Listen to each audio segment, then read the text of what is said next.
മൂന്നാം മോദി മന്ത്രിസഭയിൽ 2 മലയാളികൾ. സുരേഷ് ഗോപിക്കൊപ്പം ജോർജ് കുര്യനും കേന്ദ്രമന്ത്രിയാകും. മോദിയുടെ തീരുമാനം അനുസരിക്കുന്നുവെന്ന് സുരേഷ് ഗോപി.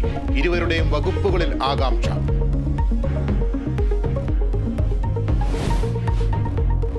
പുതിയ മന്ത്രിസഭയുടെ സത്യപ്രതിജ്ഞ വൈകിട്ട് 7:15 രാഷ്ട്രപതി ഭവനിൽ.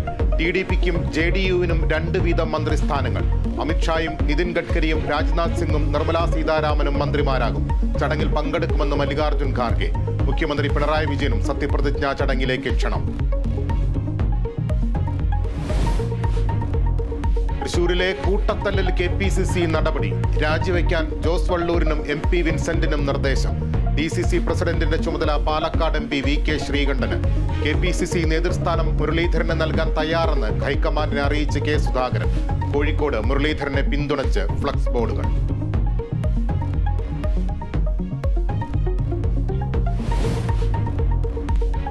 സംസ്ഥാനത്ത് റോഡപകടങ്ങളിൽ 2 മരണം. തൃശൂരിൽ KSRTC ബസ് ശക്തൻ പ്രതിമയിൽ ഇടിച്ചു കയറിയ അപകടം. അങ്കമാലിയിൽ ഓടിക്കൊണ്ടിരുന്ന കാറിന് തീപിടിച്ചു.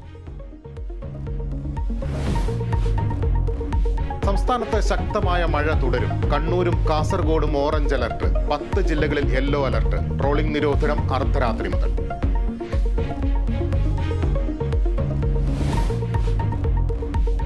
T20 ലോകകപ്പിൽ ഇന്ന് ഇന്ത്യ പാക് പോരാട്ടം. മത്സരം രാത്രി 8-ന് ന്യൂയോർക്കിൽ. പാകിസ്ഥാന് മത്സരം നിർണായകം.